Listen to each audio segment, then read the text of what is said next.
Hello everyone, मातृभाषा channel में आपका स्वागत है। मैं बबीता डिमरी और हम लोग उत्तराखंड एलटी 2024 हिंदी विषय की तैयारी कर रहे हैं, जिसमें हमारे टॉपिक का नाम है प्रयोजन मूलक हिंदी। प्रयोजन मूलक हिंदी पर हम एक वीडियो पहले ही कवर कर चुके हैं, जिसमें हमने प्रयोजन मूलक हिंदी के अर्थ, उसके उद्देश्य और प्रकारों के बारे में पढ़ा। प्रयोजन मूलक हिंदी का जो सबसे महत्वपूर्ण प्रकार है वो है कार्यालयी हिंदी, और हमारे सिलेबस का जो पहला टॉपिक है वो भी कार्यालयी हिंदी स्वरूप एवं पत्राचार है। लेकिन हमें कार्यालयी हिंदी और उसके स्वरूप एवं पत्राचार को जानने से पहले प्रयोजन मूलक हिंदी किसे कहते हैं ये जानना आवश्यक था। इसलिए हमारा पहला वीडियो जो है प्रयोजन मूलक हिंदी पे है और आपको वो अवश्य देखना चाहिए। उसके बाद ही आपको कार्यालयी हिंदी के बारे में पढ़ना चाहिए। तो आइए आज शुरू करते हैं कार्यालयी हिंदी को। वह हिंदी जिसका प्रयोग कार्यालयों के दैनिक कामकाज में होता है उसे कार्यालयी हिंदी कहते हैं। ये मैंने आपको पिछली वीडियो में भी बताया था, जब मैंने आपको प्रयोजन मूलक हिंदी के प्रकार में कार्यालयी हिंदी को पढ़ाया था कि वह हिंदी जिसका प्रयोग कार्यालयों के दैनिक कामकाज में होता है उसे हम कार्यालयी हिंदी कहते हैं। इसे हम कामकाजी हिंदी भी कहते हैं और व्यवहारिक हिंदी भी कहते हैं। कामकाजी हिंदी इसलिए कहते हैं क्योंकि ये दैनिक कामकाज में प्रयोग होता है, और व्यवहारिक हिंदी इसलिए कहते हैं क्योंकि दैनिक व्यवहार में जो हमारी व्यवहार की भाषा है उसमें हम इस भाषा के शब्दों का प्रयोग करते हैं। कार्यालयी हिंदी का प्रयोग सरकारी, अर्ध सरकारी व गैर सरकारी कार्यालयों में होता है। यानी चाहे वो सरकारी हो, अर्ध सरकारी हो, चाहे वो गैर सरकारी हो, उसके जो कार्यालय होंगे, उनके जो ऑफिस होंगे, वो सारे ऑफिशियल कार्य किसमें होंगे? प्रयोजन मूलक हिंदी में होंगे, और वही हमारी कार्यालयी हिंदी होगी। राजभाषा हिंदी, आप देखते हैं कार्यालय हिंदी का स्वरूप, हमारा टॉपिक है कार्यालय हिंदी का स्वरूप कैसा है, तो देखते हैं। संवैधानिक रूप से कार्यालय हिंदी के राजभाषा हिंदी का प्रयोग किया जाता है। संवैधानिक रूप से कार्यालय हिंदी हिंदी में होना चाहिए इसे, कार्यालय हिंदी में राजभाषा हिंदी का प्रयोग किया जाता है। मतलब जो हमारा संविधान है उसमें जो कार्यालय हिंदी है उसको राजभाषा हिंदी के रूप में जाना जाता है, कि जो हमारी राजभाषा है वो क्या है? वही हमारी कार्यालय हिंदी है। ठीक है। राजभाषा के लिए ऑफिशियल लैंग्वेज का प्रयोग करते हैं, ऑफिशियल लैंग्वेज का प्रयोग करते हैं, क्योंकि जो हमारी ऑफिशियल लैंग्वेज होगी वो क्या होगी? वो हमारी कार्यालय हिंदी जो होगी वही हमारी ऑफिशियल लैंग्वेज होगी। भारतीय संविधान में राजभाषा संबंधी प्रावधान। अब अगर हमें कार्यालय हिंदी के बारे में जानना है तो हमें अपने संविधान में जो भी हिंदी से संबंधित अनुच्छेद है, प्रावधान है, उनको जानना आवश्यक है। इसलिए क्योंकि जो हमारी कार्यालय हिंदी है वही हमारी ऑफिशियल लैंग्वेज है, तो इसीलिए हमें संविधान के बारे में जानना पड़ेगा। भारतीय संविधान में राजभाषा संबंधित प्रावधान को 14 सितंबर 1949 को मान्यता मिली, और अनुच्छेद 343 से 351 तक राजभाषा संबंधी प्रावधान है। हमारे संविधान में राजभाषा के लिए कब? 14 सितंबर 1949 को मान्यता मिली, और अनुच्छेद जो हमारा 343 से 351 तक जो हमारे संविधान के अनुच्छेद हैं उसमें राजभाषा संबंधी ही चर्चा की गई, राजभाषा संबंधी ही प्रावधान है। तो थोड़ा उनको देखते हैं। सबसे पहले इनको 343 से 351 तक के जो ये अनुच्छेद है इनको 4 भागों में बांटा गया है। सबसे पहले अध्याय 1, इसको अध्याय 1 में बांटा गया है।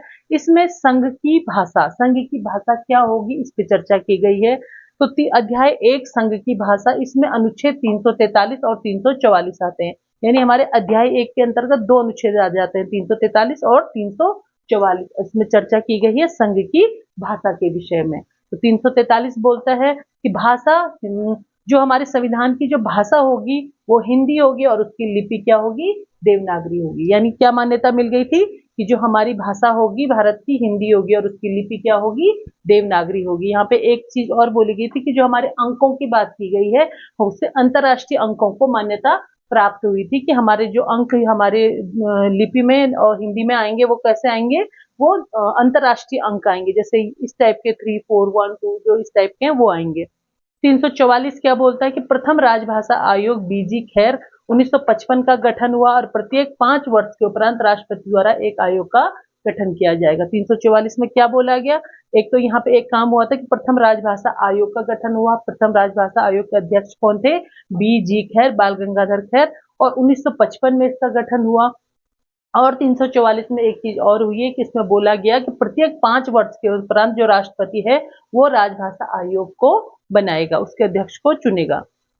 उसके बाद देखते हैं अध्याय 2। अध्याय 2 के अंतर्गत किस विषय में चर्चा की गई है? प्रादेशिक भाषाओं के विषय में चर्चा की गई है। इसमें हमारे 3 अनुच्छेद आ जाते हैं, 343 और 44 यहाँ गए, 345, 346 और 347 हमारे अध्याय 2 के अंतर्गत आते हैं। तो देखते हैं कि 345 में क्या बोला गया है। राजभाषा हिंदी बनने तक अंग्रेजी का प्रयोग जारी रहेगा। 345 में बोला गया कि जो हमारी राजभाषा है वो हिंदी पूरे भारत में जब तक उसको समझने वाले नहीं है, पूरी तरह वो राजभाषा नहीं बन गई है, तब तक उस अंग्रेजी का प्रयोग जारी रहेगा। क्योंकि भारत के कुछ राज्य ऐसे थे जहां अभी भी हिंदी नहीं जानते थे, तो उन्होंने कहा जब तक हिंदी सारे राष्ट्र नहीं समझ पाएगा तब तक अंग्रेजी का प्रयोग जारी रहेगा। 346 क्या बोलता है? एक राज्य से दूसरे राज्य के बीच पत्र आदि की भाषा हिंदी होगी। कि जब एक राज्य दूसरे राज्य से संपर्क करेगा तो वो अपनी राजभाषा में करेगा, यानी हमारी राजभाषा क्या थी? हिंदी में संपर्क करेगा। और चाहे तो अगर दूसरे राज्य को भाषा अभी समझ में नहीं आती, जब तक संपूर्ण भारत में वो समझ में, तब तक उसको अंग्रेजी में अनुवाद करके लिखा जाएगा, लेकिन पत्र आदि की भाषा क्या होगी? हमारी राजभाषा होगी, जो थी हिंदी।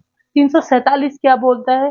347 बोलता है कि किसी राज्य की जनसंख्या के किसी अनुभाग में बोले जाने वाली भाषा के संबंध में राष्ट्रपति द्वारा अभिज्ञा दी जा सकती है। मतलब कोई राज्य है और उस राज्य की जो जनसंख्या, अधिकांश जनसंख्या अगर उस राज्य की अपनी किसी बोली या उपभाषा को भाषा का दर्जा दिलाना चाहती है, तो वो उसका जो पत्र होगा उसको संसद में भेजेगी, और उसके बाद राष्ट्रपति अगर चाहे तो उस पर अपनी अभिज्ञा दे सकता है। ये पहले भी हुआ। आपको पता है, जो हमारी 8वीं अनुसूची थी तो उसमें सिर्फ 14 भाषाएं थी, और आज हमारी 22 भाषाएं हो चुकी हैं। तो इसी तरीके से हुई है, क्योंकि जब एक बहुत बड़ा जनसंख्या का स्तर किसी भी बोली या उपभाषा को, अपनी भाषा को सरकारी मान्यता देना चाहता है, संविधान में उसको दर्ज कराना चाहता है, तो राष्ट्रपति उस पर अभिज्ञा दे सकता है। उसके बाद आते हैं अध्याय 3 पे। अध्याय 3 में हमारे 2 अनुच्छेद आ जाते हैं, 348 और 349। आपने देखा कि 343, 44 पहले भाग में थे, अध्याय में थे, दूसरे अध्याय में 345, 46, 47, तीसरे अध्याय में 348 और 349। तो सबसे पहले देखते हैं कि अध्याय 3 में किस विषय में बात की गई है। अध्याय 3 में एससी मतलब होता है सुप्रीम कोर्ट, एससी मतलब है हाई कोर्ट। सुप्रीम कोर्ट और हाई कोर्ट की जो भाषा होगी, अर्थात जो न्याय और कानून की भाषा होगी, वो क्या होगी, उसके बारे में यहाँ पे निर्णय लिया गया कि जो हमारे सुप्रीम कोर्ट और हाई कोर्ट की भाषा क्या होगी, इसका वर्णन किसमें किया गया? अध्याय 3 में। तो देखिए इन दोनों 348 और 349 में क्या बोला गया है। इनमें एक बात बोली गई है, इसमें स्पष्ट हो जाता है कि न्याय व कानून की भाषा उन राज्यों में भी जहां हिंदी को राजभाषा मान लिया गया है, अंग्रेजी ही होगी। इसमें क्या बोला गया है? इसमें एक इस बात स्पष्ट की गई 348-49 में कि जो हमारे न्याय और कानून की भाषा होगी, जो हमारे न्याय और कानून की भाषा होगी, सुप्रीम कोर्ट और हाई कोर्ट की भाषा होगी, वो उन राज्यों में भी जहां की हिंदी को राजभाषा मान लिया गया है, वहां भी अंग्रेजी ही होगी। यानी जो भी हमारे कोर्ट है, सुप्रीम कोर्ट है, हाई कोर्ट है, वहां पे अंग्रेजी में ही जो कार्य होता है वो किस भाषा में होगा? अंग्रेजी भाषा में होगा। ये 348 और 349 में बोला गया है। अध्याय 4 में देखिए, अध्याय 4 में विशेष निर्देश दिए गए हैं। विशेष निर्देश क्या दिए गए हैं? अनुच्छेद 350 इसमें आता है कि भाषाई अल्पसंख्यकों के लिए हिंदी के विकास के लिए निर्देश। नहीं, पहले इसमें देखिए 350 में भाषाई अल्पसंख्यकों के लिए था। अल्पसंख्यक मतलब जो कम जानते थे, जो हमारे भाषा के आधार पर जो अल्पसंख्यक राज्य थे, जो हिंदी को कम जानते थे, उनके लिए यहाँ पे निर्णय लिया गया कि यहाँ पे क्या किया गया, इसके बारे में आपको बताते हैं 350 और 351 में। तो यहाँ पे हमने देखा कि 350 में क्या भाषाई अल्पसंख्यकों के लिए प्रावधान दिए गए हैं। तो यहाँ पे 2 प्रावधान दिए गए थे मुख्य रूप से। एक तो जो भाषाई अल्पसंख्यक होगा उनको प्राथमिक स्तर तक जो उनकी मातृभाषा में उसको पढ़ाने की सुविधा दी गई थी, और दूसरा राष्ट्रपति द्वारा भाषाई अल्पसंख्यकों के लिए एक अधिकारी की नियुक्ति की गई थी। यहाँ पे ये 2 चीजों के बारे में वर्णन है। और उसके बाद लास्ट है आपका अनुच्छेद 351। इसमें हिंदी के विकास के लिए निर्देश दिए गए कि हमारे संघ का कर्तव्य, हमारे भारतवासियों का कर्तव्य होगा कि वो अपनी राजभाषा हिंदी के विकास के लिए प्रयास करेंगे, और सभी लोग जो इसकी उन्नति और विकास के लिए आगे कार्य करेंगे। तो हमने देखो क्या देखा यहाँ पे, पहले तो हमने जाना है कि कार्यालय हिंदी किसे कहते हैं, और अर्ध सरकारी, गैर सरकारी कार्यालय हो, चाहे वो सरकारी कार्यालय हो, वहां पर जो भी कार्यालयी कार्य होगा वो किसमें होगा, कार्यालयी हिंदी में होगा। कार्यालय हिंदी के स्वरूप को हमने जाना कि कार्यालयी हिंदी क्या है, संवैधानिक रूप से कार्यालय हिंदी में राजभाषा हिंदी का प्रयोग किया जाता है। जो संवैधानिक रूप से हमारी कार्यालय हिंदी है के लिए राजभाषा हिंदी का प्रयोग किया जाता है, यानी कार्यालय हिंदी ही हमारी ऑफिशियल लैंग्वेज है और ऑफिशियल लैंग्वेज में ही हम कार्यालय हिंदी का प्रयोग करते हैं। दोनों एक ही बात हो गई है, क्योंकि हमारी राजभाषा हमारी ऑफिशियल लैंग्वेज है और ऑफिशियल लैंग्वेज में जो हम काम करते हैं वो क्या है, कार्यालयी हिंदी है। भारतीय संविधान की राजभाषा संबंधी प्रावधान को 14 सितंबर 1949 को माना गया और इसमें अनुच्छेद 343 से 351 तक राजभाषा संबंधी प्रावधान दिए गए। भी क्वेश्चन आ सकता है कि अनुच्छेद संविधान के किस अनुच्छेद में जो हमारी राजभाषा हिंदी संबंधी प्रावधान है, तो आप बताएंगे 343 से 351 तक। और इस बीच कितने भाग बताए गए, आपको मैंने बोला 4 अध्यायों में इसे विभक्त किया गया है। अध्याय 1, 2, 3 और 4।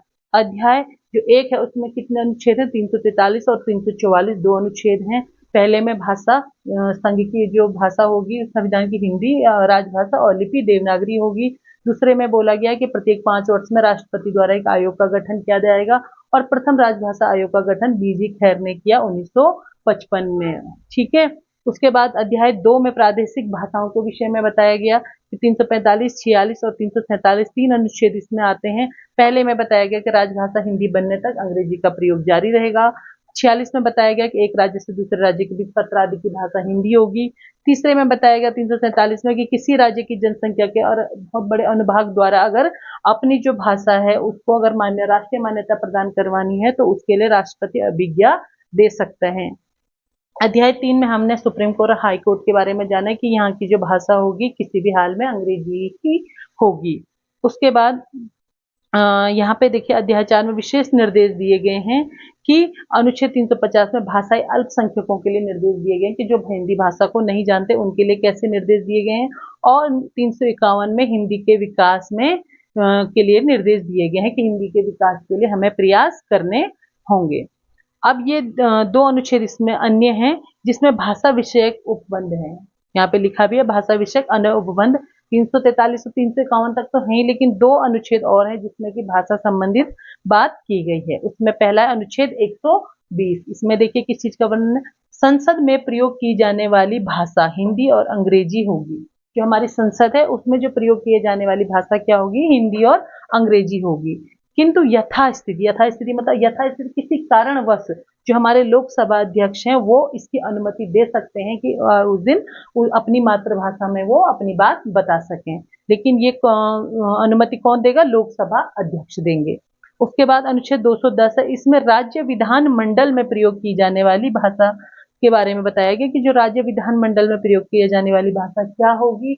और यहाँ पर भी अगर राज्य विधानमंडल में भी इसी प्रकार से है कि वहां पर अगर यथास्थिति अनुसार विधानमंडल जो अध्यक्ष होंगे वो मातृभाषा में संबोधन की अनुमति दे सकते हैं। तो आज हमने जाना कार्यालय हिंदी के स्वरूप के बारे में कि कार्यालय हिंदी क्या है, इसका स्वरूप क्या है।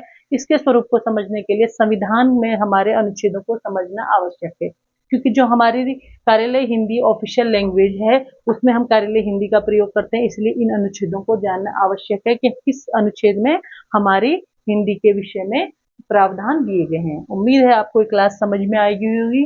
इस टॉपिक पर अगली वीडियो में चर्चा करेंगे। धन्यवाद।